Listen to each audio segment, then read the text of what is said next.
Well, happy Mother's Day to everyone here. And I want to just acknowledge how motherly people are, whether you've had a biological child or not.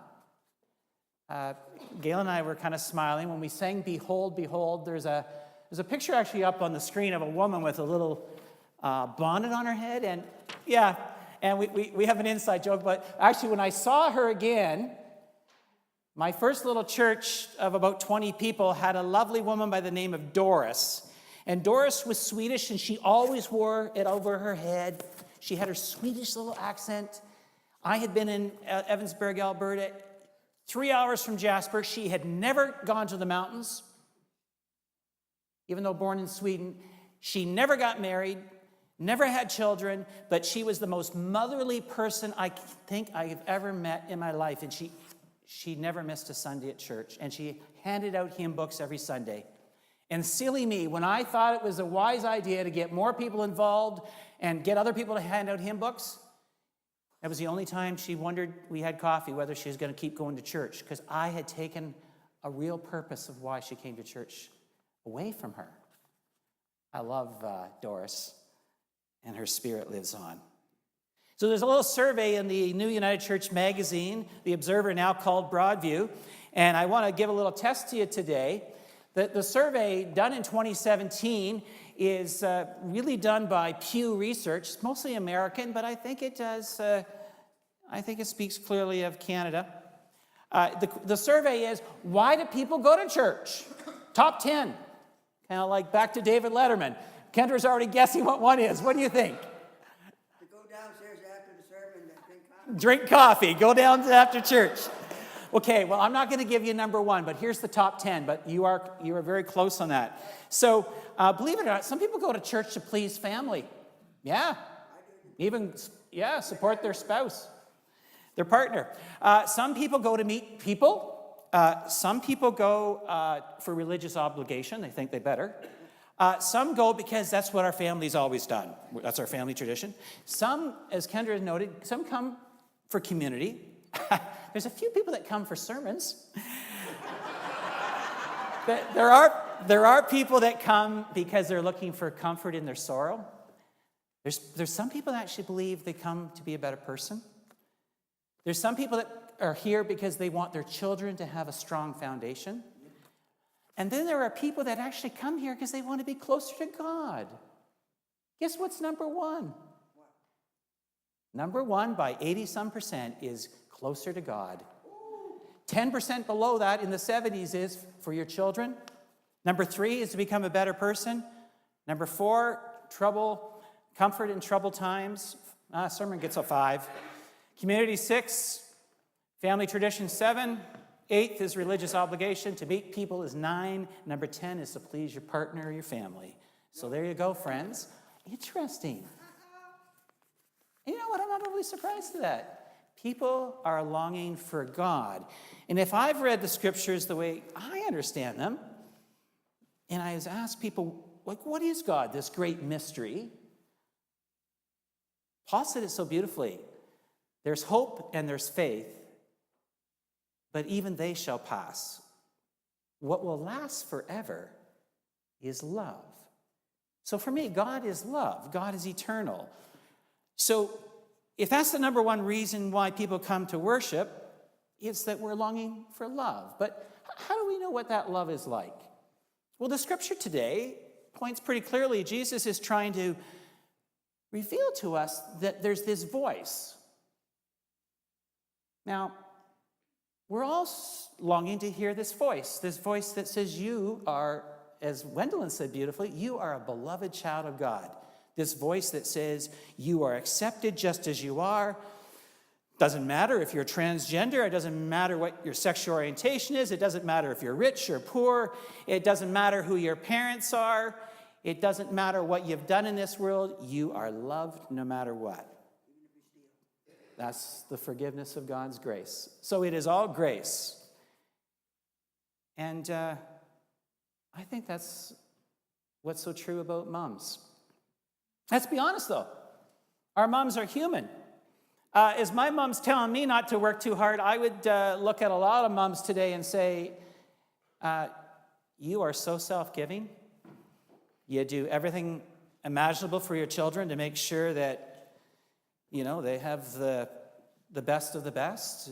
You do everything you can for your partner. Then often you're a mother today and you're taking care of your mother because you love your mother. And then I remember with my wife even taking care of her grandmother not too long ago, and Nana.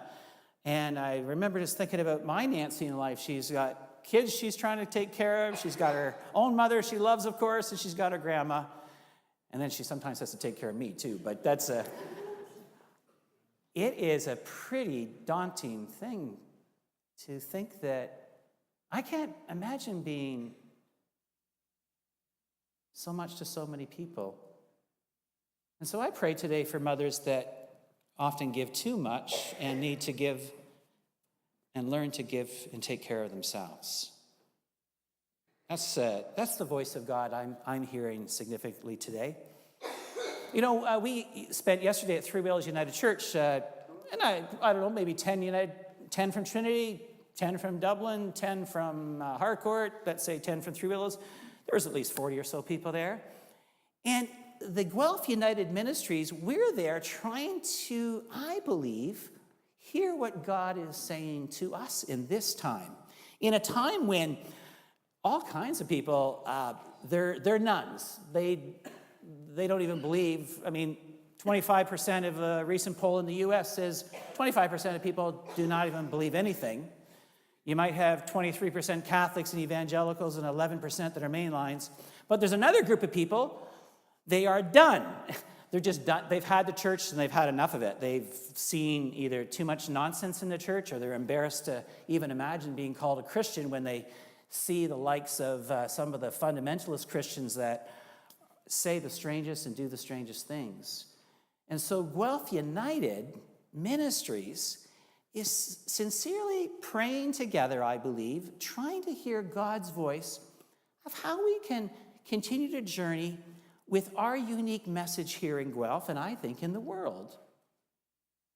Not necessarily a message, I'm not trying to say it's a better message than another church up the street, but our unique message. What is God calling us to share? So you're going to hear more about that journey, and so I hope you'll pray for Guelph United Ministries. And I guess what I'll say a little bit more is, if you have any stress about Guelph United Ministries, I hope not, because I think what we're trying to do is listen to God's voice.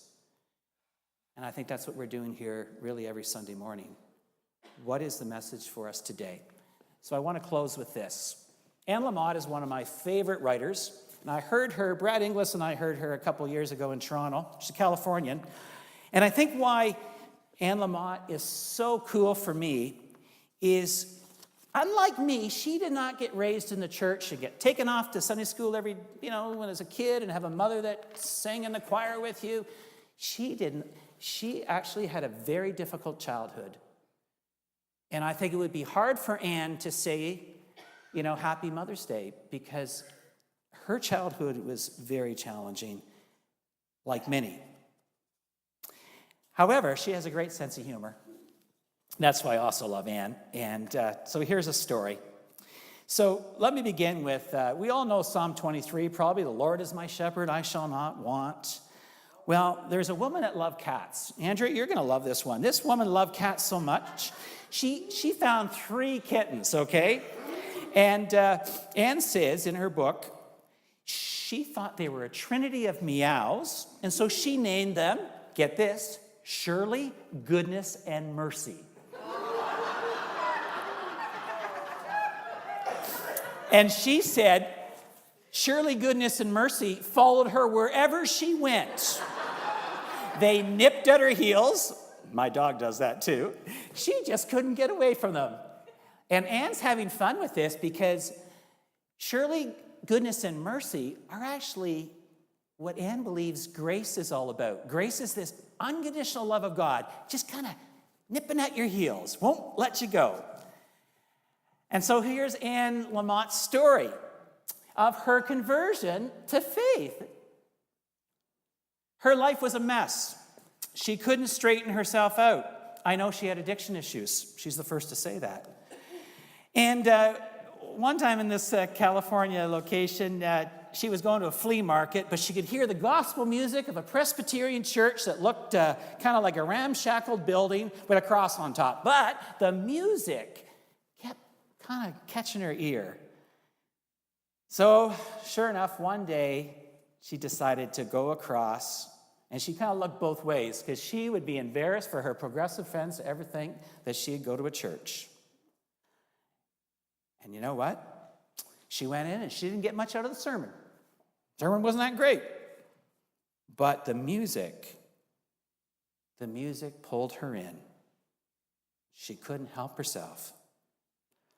She was so spooked by this sense of the holy all of a sudden coming down upon her. She went to flee from that sanctuary because she was afraid that something was happening to her. She got spooked, she said. She said she felt like a little kitten. She felt like that little kitten was following her everywhere she went, wanting just to reach down, give her a little milk, and ask her to stay forever. Well, in that moment, something very special happened. She fled to the back of the church to leave, and she started to cry. And as she started to cry, she hung her head down, and she said it this way. She said to God, I quit. And she said to herself, I'm ready to come in. Anne Lamott says that was her moment of conversion. Surely goodness and mercy do follow us all the late days of our life and nips at our heels. And she said ever since that moment, she has felt she's embraced the God that loves her.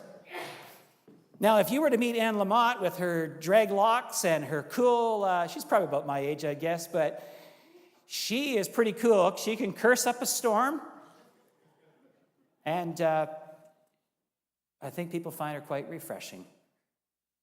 So I'm not sure where you are in your journey of faith right now, but maybe you're feeling a little bit dry, or maybe you're feeling like a little bit, need a little bit of refreshing. Maybe you need a little surely goodness and mercy in your life. But I pray today, whether you're a mother or you're just part of God's wonderful family that is vulnerable, hurting, sometimes very uncertain about where we're going. But there's one thing, I go back to Wendland. You know, there's a confidence, I believe, in my heart of hearts, that there really is a grace that will see us all through.